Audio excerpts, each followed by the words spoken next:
Mes chers frères et sœurs en Christ, que la paix du Seigneur soit avec vous. Aujourd'hui, je m'adresse à vous avec un message d'espoir et de transformation. Dieu a placé sur mon cœur une révélation puissante concernant votre avenir financier, une sagesse divine qui pourrait être la clé de votre prospérité. Avant d'aller plus loin, je vous invite à vous abonner à notre chaîne et à activer les notifications. Chaque message que nous partageons ici est conçu pour vous édifier et vous guider vers une vie plus épanouie selon la volonté de Dieu. Imaginez un instant, et si les principes bibliques pouvaient véritablement transformer votre approche de l'argent? Et si, en alignant vos finances sur les enseignements de Dieu, vous pouviez non seulement subvenir à vos besoins, mais aussi devenir une source de bénédiction pour les autres? Je vous pose cette question, vous êtes-vous déjà senti dépassé par vos finances, incertain de la direction à prendre? Si c'est le cas, laissez un commentaire avec le mot guidance. Votre honnêteté encouragera les autres qui traversent peut-être les mêmes difficultés. Dans les prochaines minutes, nous allons explorer ensemble des principes bibliques essentiels qui peuvent révolutionner votre vie financière. Ce ne sont pas des formules magiques pour devenir riche du jour au lendemain, mais des fondements solides sur lesquels bâtir une stabilité financière durable. Nous parlerons de la gestion sage des ressources, de la générosité comme voie vers l'abondance, et de la confiance en Dieu comme source ultime de notre sécurité financière. Ces enseignements ne sont pas nouveaux, mais leur application dans notre monde moderne peut avoir un impact profond sur nos vies. Je vous invite à ouvrir votre cœur et votre esprit. Préparez-vous à recevoir des insights qui pourraient changer votre perspective sur l'argent et votre relation avec les finances. Rappelez-vous, la vraie richesse ne se mesure pas seulement en chiffres sur un compte bancaire, mais aussi dans la paix et la satisfaction que l'on trouve en vivant selon les principes divins. Êtes-vous prêt à embarquer dans ce voyage de découverte et de croissance? Si oui, tapez « Amen » dans les commentaires. Votre engagement est le premier pas vers un changement positif. Que Dieu bénisse chacun d'entre vous alors que nous nous apprêtons à plonger dans sa sagesse éternelle. Préparez-vous à être inspiré, encouragé et équipé pour faire face aux défis financiers avec foi et confiance. Mes amis, je vous exhorte à rester attentifs jusqu'à la fin de ce message. Chaque mot que je vais partager avec vous est comme une pièce d'un puzzle divin, conçu pour vous guider vers une meilleure gestion de vos finances selon la volonté de Dieu. Vous vous demandez peut-être pourquoi il est si crucial d'écouter jusqu'au bout. La réponse est simple, la sagesse financière biblique ne se résume pas à quelques versets isolés ou à des promesses de richesse instantanée. C'est un ensemble cohérent de principes qui, lorsqu'ils sont compris et appliqués dans leur intégralité, peuvent transformer votre vie de manière profonde et durable. Imaginez que vous construisez une maison. Chaque brique, chaque poutre a son importance. Si vous négligez une partie de la construction, la structure entière pourrait être compromise. De la même manière, chaque élément de ce message est essentiel pour bâtir une fondation financière solide et alignée sur les enseignements de Dieu. Je sais que dans notre monde moderne, il est facile d'être distrait. Les notifications de nos téléphones, les publicités aguicheuses promettant des richesses rapides, tout cela peut nous détourner du chemin de la sagesse divine. Mais je vous encourage à résister à ces distractions. Concentrez-vous sur ce message comme si votre avenir financier en dépendait, car d'une certaine manière, c'est le cas. Au fil de notre discussion, nous aborderons des concepts qui pourraient remettre en question certaines de vos croyances sur l'argent. Vous pourriez être tenté de rejeter ces idées au premier abord. Mais je vous demande de garder un esprit ouvert, de réfléchir profondément à chaque point. Car c'est souvent dans les moments de remise en question que les plus grandes révélations surviennent. Rappelez-vous que Dieu ne nous promet pas toujours une vie facile, mais il nous promet toujours sa présence et sa sagesse si nous les cherchons. En restant à l'écoute jusqu'à la fin, vous démontrez votre désir sincère de comprendre et d'appliquer cette sagesse dans votre vie financière. Alors, êtes-vous prêt à vous engager pleinement dans ce voyage de découverte financière biblique? Si oui, je vous invite à prendre un engagement personnel. Dites à voix haute, je m'engage à écouter attentivement et à appliquer ces principes dans ma vie. Cette déclaration simple mais puissante peut être le catalyseur d'un véritable changement dans votre vie. Gardez à l'esprit que la transformation ne se produit pas du jour au lendemain. C'est un processus qui demande de la patience, de la persévérance et de la foi. Mais je vous promets que si vous restez engagé, si vous écoutez avec un cœur ouvert et si vous mettez en pratique ce que vous apprendrez, vous commencerez à voir des changements positifs dans votre vie financière. Préparez-vous donc à recevoir des enseignements qui pourraient bien être le point de départ d'une nouvelle ère de sagesse financière dans votre vie. Que Dieu ouvre vos oreilles et votre cœur alors que nous continuons ce voyage ensemble. Mes chers frères et sœurs, en ce moment même, vous êtes à l'aube d'une transformation profonde. Le message que je m'apprête à partager avec vous n'est pas simplement un ensemble de conseils financiers, mais une invitation à aligner votre vie financière avec la volonté divine. C'est un appel à l'espoir, à la foi et à l'action. Imaginez-vous dans quelques mois, regardant en arrière et constatant comment votre approche de l'argent a évolué. Vous vous sentirez plus en paix, plus confiant dans vos décisions financières, et plus aligné avec les principes bibliques de gestion des ressources. Ce n'est pas un rêve irréaliste, mais une possibilité tangible si vous appliquez avec diligence les enseignements que nous allons explorer. Vous commencerez peut-être par remarquer de petits changements. Une meilleure compréhension de vos dépenses, une capacité accrue à résister aux achats impulsifs, ou une nouvelle perspective sur la générosité. Ces petits pas peuvent sembler insignifiants au début, mais ils sont les signes avant-coureurs d'une transformation plus profonde. Au fil du temps, vous pourriez constater que vos conversations sur l'argent avec votre famille deviennent plus positives et productives. Vos décisions financières seront guidées non par la peur ou l'avidité, mais par la sagesse et la confiance en Dieu. Vous découvrirez peut-être de nouvelles opportunités pour être une bénédiction pour les autres, utilisant vos ressources d'une manière qui honore le Seigneur. Je vous pose cette question, pouvez-vous visualiser cette version améliorée de vous-même? Cette personne qui gère ses finances avec sagesse, générosité et foi? Si oui, je vous invite à partager dans les commentaires une qualité financière que vous aimeriez développer. Peut-être est-ce la discipline, la générosité, ou la capacité à planifier à long terme. Rappelez-vous, cette transformation ne dépend pas uniquement de vos propres efforts. Elle est le fruit d'une collaboration entre votre engagement et la grâce de Dieu. Comme il est écrit dans Philippiens 2h13, car c'est Dieu qui produit en vous le vouloir et le faire, selon son bon plaisir. Alors que nous continuons ce voyage ensemble, je vous encourage à garder votre cœur ouvert aux possibilités. Soyez attentifs aux petits signes de changement dans votre vie. Célébrez chaque victoire, aussi petite soit-elle. Car chaque pas dans la bonne direction est un pas vers une vie financière plus saine et plus épanouissante. N'oubliez pas que la transformation prend du temps. Il y aura des défis et des moments de doute. Mais je vous assure que si vous persévérez, si vous restez fidèle aux principes que nous allons explorer, vous verrez des changements positifs dans votre vie financière.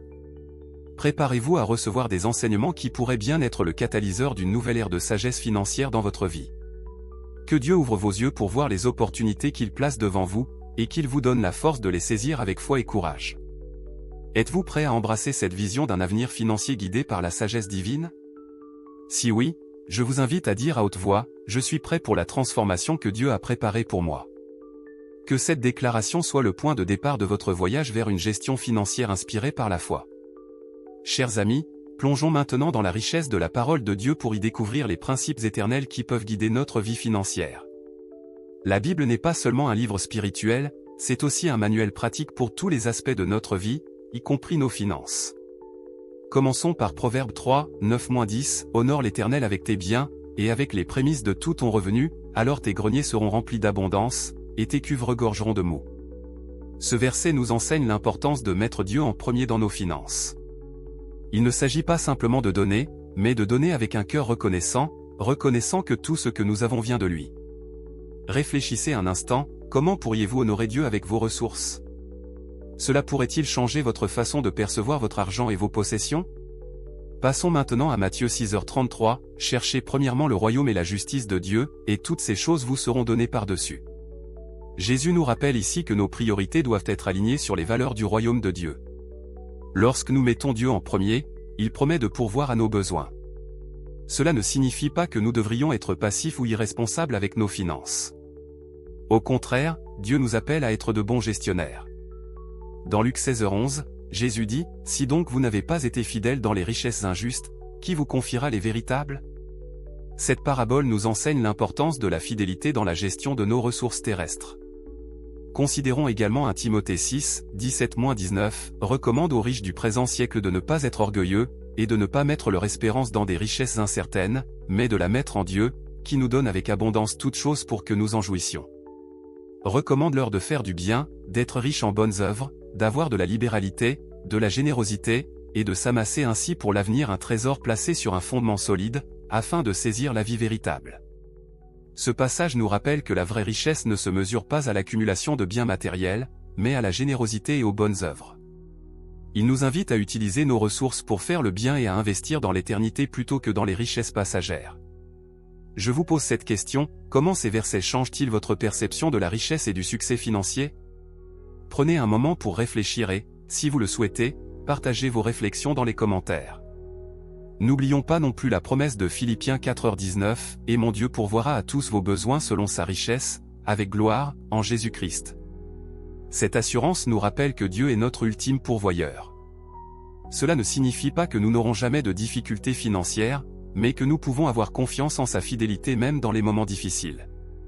En méditant sur ces versets, rappelez-vous que la sagesse financière biblique n'est pas une formule magique pour devenir riche. C'est plutôt un appel à aligner notre cœur et nos actions sur les valeurs du royaume de Dieu. C'est une invitation à vivre une vie de confiance, de générosité et de gestion responsable. Que ces paroles de l'Écriture s'enracinent profondément dans votre cœur. Qu'elles guident vos décisions financières et vous rappellent que votre valeur ne réside pas dans ce que vous possédez, mais dans qui vous êtes en Christ. Que Dieu vous donne la sagesse d'appliquer ces principes dans votre vie quotidienne. Mes chers amis, à ce stade de notre voyage spirituel et financier, j'aimerais prendre un moment pour interagir directement avec vous. Votre participation active est cruciale pour intégrer pleinement ces enseignements dans votre vie. Tout d'abord, je vous invite à réfléchir profondément sur ce que nous avons discuté jusqu'à présent.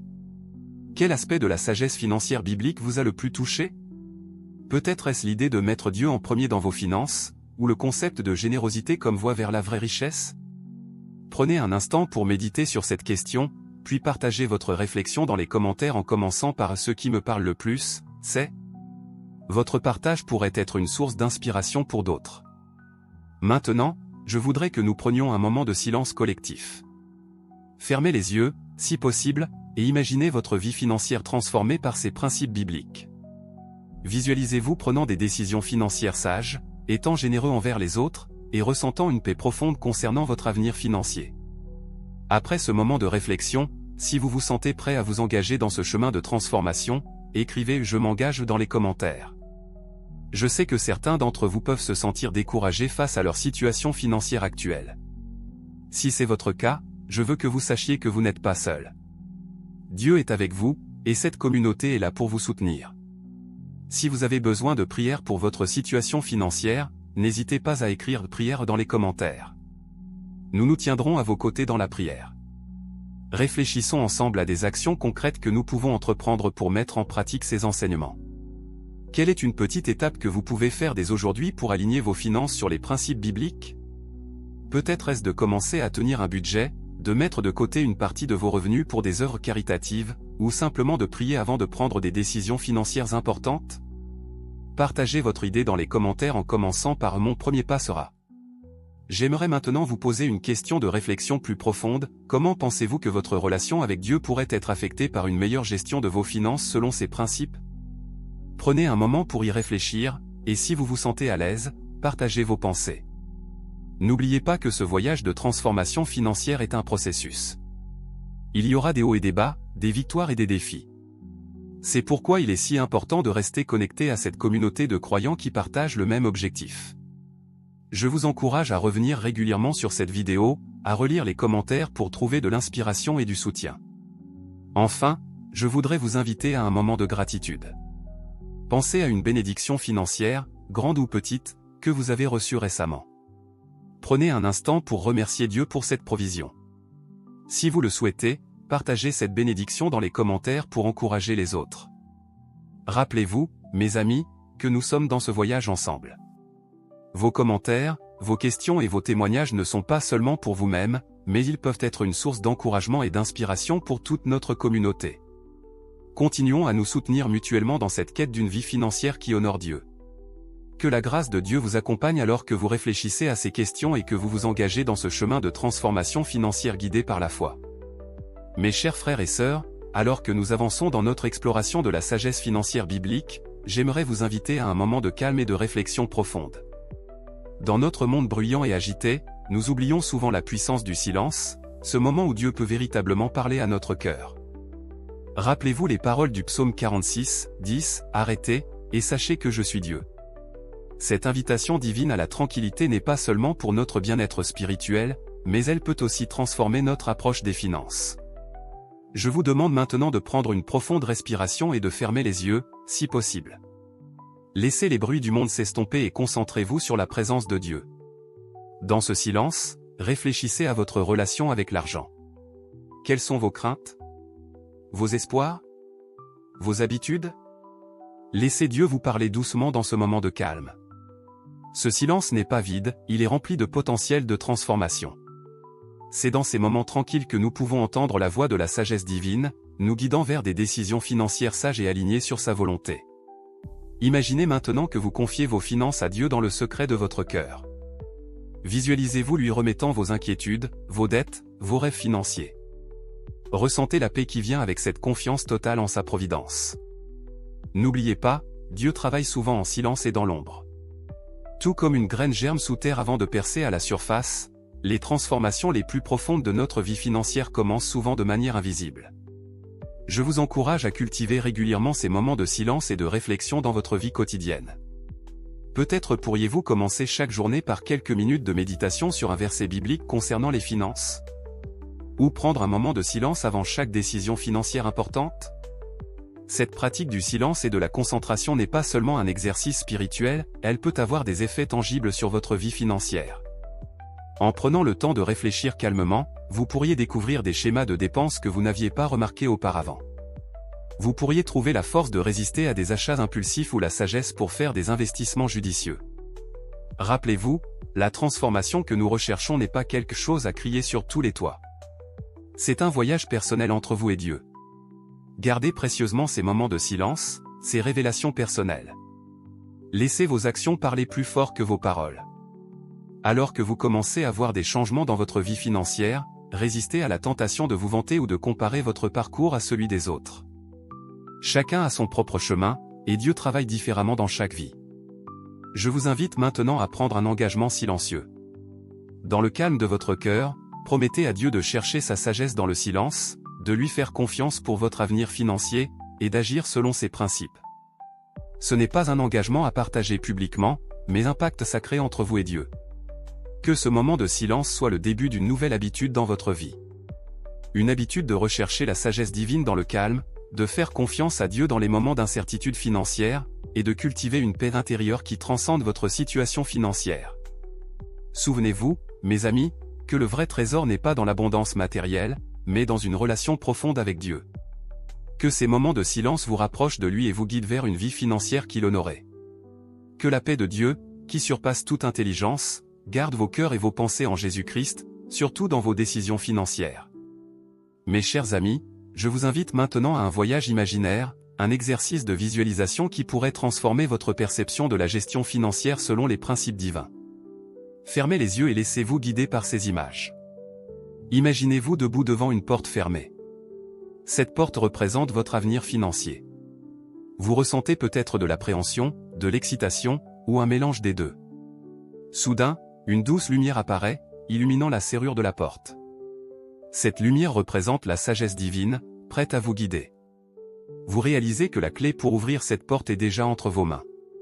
Cette clé symbolise les principes bibliques de gestion financière que nous avons discutés.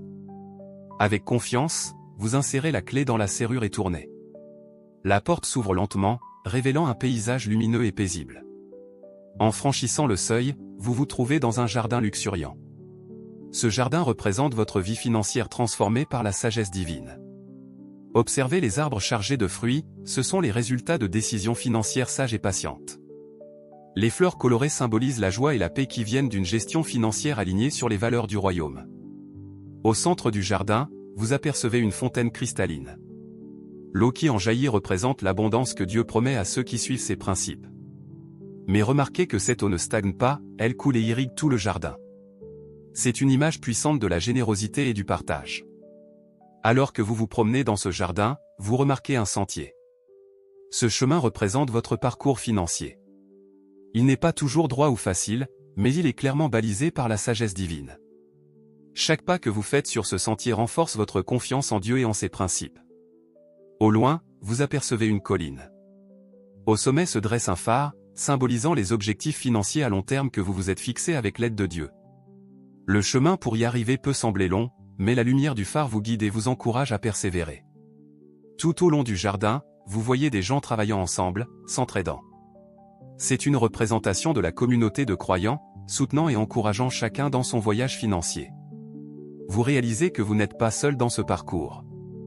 Maintenant, tournez votre regard vers le ciel. vous voyez un arc-en-ciel magnifique, rappel de la fidélité de Dieu et de ses promesses. Cet arc-en-ciel vous rappelle que même dans les moments difficiles, Dieu est avec vous, guidant chacun de vos pas financiers. Prenez un moment pour respirer profondément, absorbant la paix et la sérénité de ce lieu. Ressentez la présence rassurante de Dieu, sa main guidant doucement vos décisions financières. Alors que vous vous apprêtez à quitter ce jardin imaginaire, vous réalisez que vous emportez avec vous quelque chose de précieux, une nouvelle perspective sur vos finances, enracinée dans la sagesse divine et la confiance en Dieu. Ouvrez doucement les yeux, en gardant cette image vivante dans votre esprit. Que cette vision serve de phare dans votre parcours financier, vous rappelant les principes que nous avons explorés ensemble. Je vous invite maintenant à réfléchir, quelle partie de cette visualisation vous a le plus marqué? Était-ce la porte qui s'ouvre, le jardin abondant, ou peut-être le chemin vers le phare?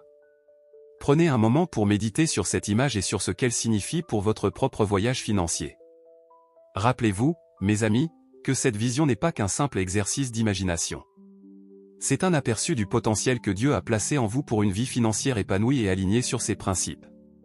Que cette image vous inspire et vous guide dans vos décisions financières quotidiennes. Que Dieu bénisse vos efforts alors que vous cherchez à transformer cette vision en réalité, pas à pas, décision après décision, toujours guidé par sa sagesse et sa grâce.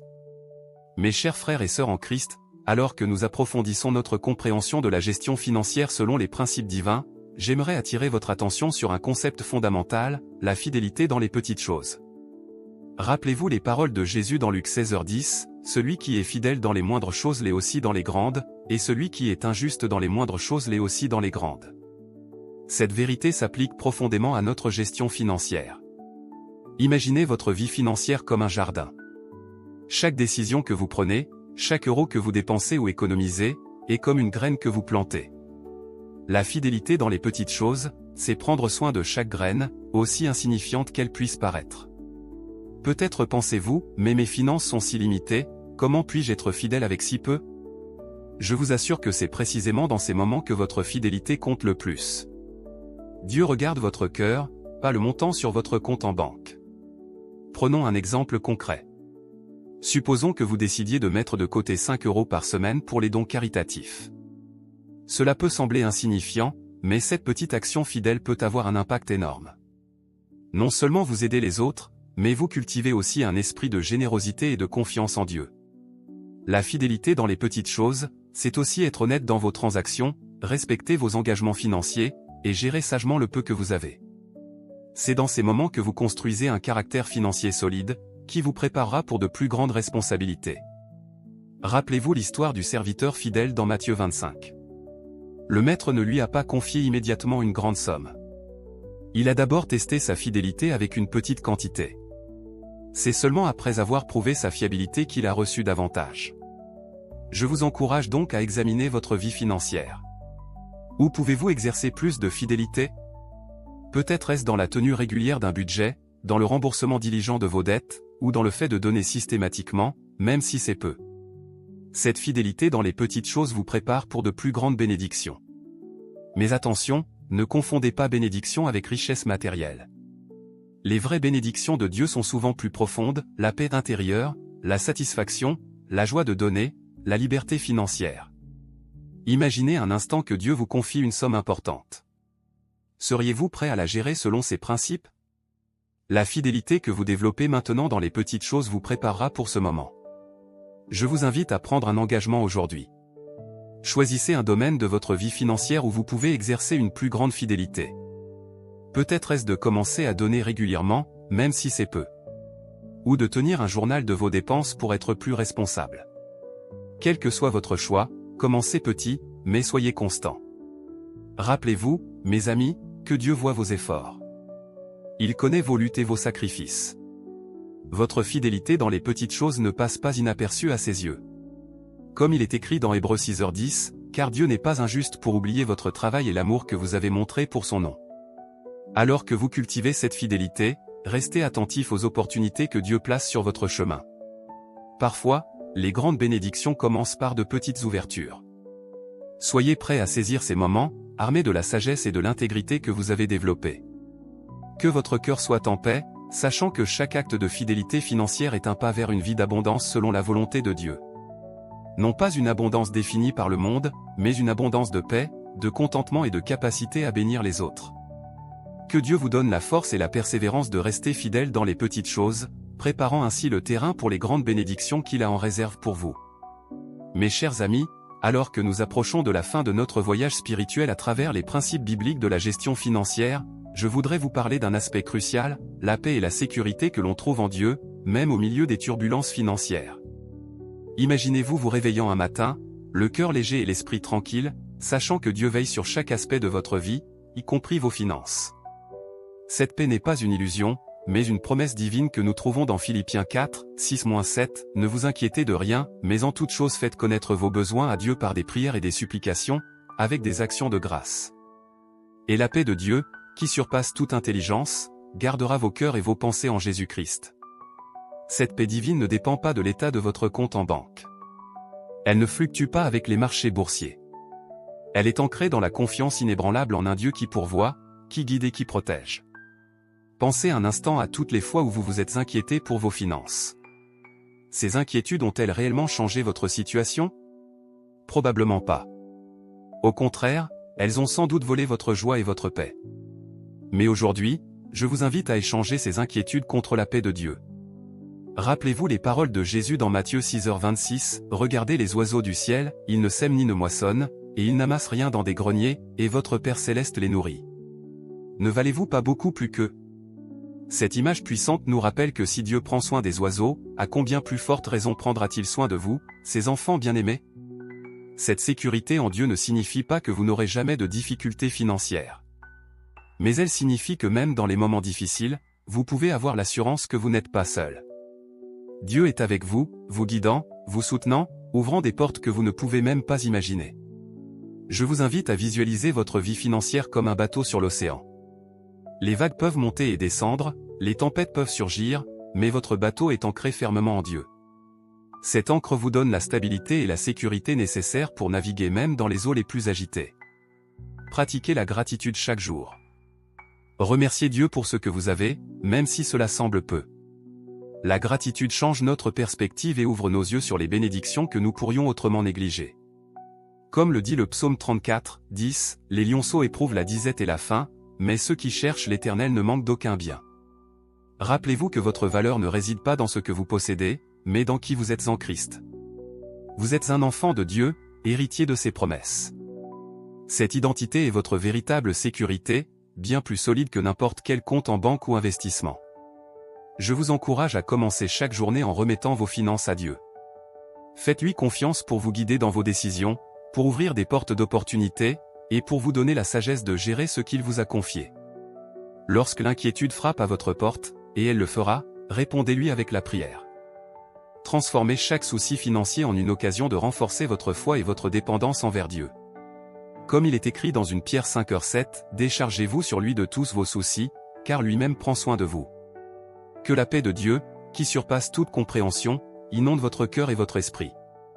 Que vous puissiez marcher dans la vie avec la certitude tranquille que Dieu est avec vous, guidant chacun de vos pas financiers.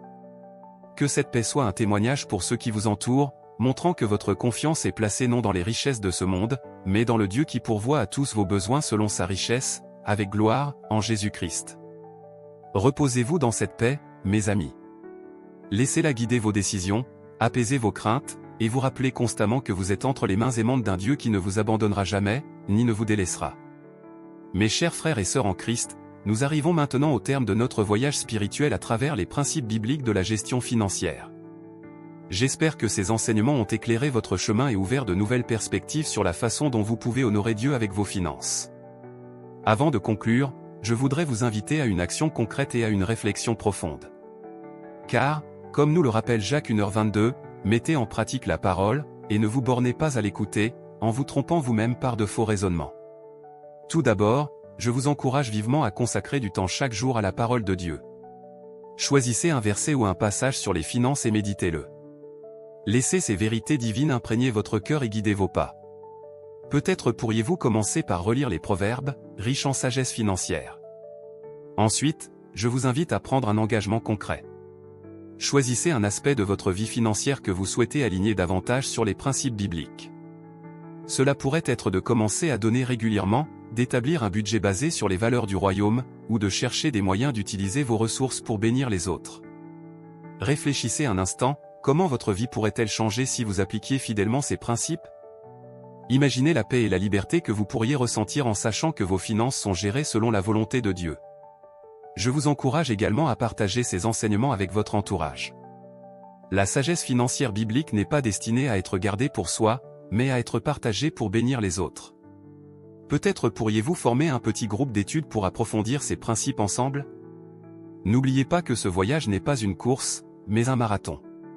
Il y aura des hauts et des bas, des victoires et des défis. Mais rappelez-vous toujours que Dieu est avec vous à chaque étape du chemin. Comme il est écrit dans Ésaïe 41, 10, « Ne crains rien, car je suis avec toi, ne promène pas des regards inquiets, car je suis ton Dieu, je te fortifie, je viens à ton secours, je te soutiens de ma droite triomphante. » Avant de nous quitter, j'aimerais vous guider dans une prière finale. Fermez les yeux et ouvrez votre cœur alors que nous nous adressons à notre Père Céleste. Seigneur Dieu, nous te remercions pour ta sagesse infinie et ton amour incommensurable. Merci pour les principes que tu nous as donnés pour gérer nos finances d'une manière qui t'honore. Aide-nous, Père, à mettre en pratique ce que nous avons appris. Donne-nous la force de résister aux tentations de ce monde et la sagesse de faire des choix financiers qui reflètent notre confiance en toi. Nous te confions nos finances, nos craintes et nos espoirs. Guide chacun de nos pas, ouvre nos yeux sur les opportunités de bénir les autres avec ce que tu nous as confié. Que notre gestion financière soit un témoignage de ta bonté et de ta fidélité. Seigneur, rappelle-nous chaque jour que notre véritable trésor est en toi. Que nous puissions vivre dans la paix et la confiance, sachant que tu pourvois à tous nos besoins selon ta richesse, avec gloire, en Jésus-Christ. Amen. Mes chers amis, alors que nous concluons ce message, je vous encourage à rester connectés à cette communauté de croyants. Partagez vos expériences, vos victoires et même vos luttes dans les commentaires ci-dessous. Votre témoignage pourrait être exactement ce dont quelqu'un d'autre a besoin pour être encouragé dans son propre voyage financier. N'oubliez pas de vous abonner à notre chaîne pour plus de contenu inspirant et édifiant. Activez les notifications pour ne manquer aucun de nos prochains messages sur la façon de vivre une vie qui honore Dieu dans tous les domaines, y compris nos finances. Si ce message vous a touché, n'hésitez pas à le partager avec vos amis et votre famille. Ensemble, nous pouvons répandre la sagesse financière biblique et être une lumière dans ce monde. Que la grâce de notre Seigneur Jésus-Christ, l'amour de Dieu et la communion du Saint-Esprit soient avec vous tous, guidant chacun de vos pas sur le chemin de la sagesse financière divine. Que Dieu vous bénisse abondamment et fasse briller sa face sur vous. Au revoir, mes chers frères et sœurs, et que Dieu vous garde jusqu'à ce que nous nous retrouvions.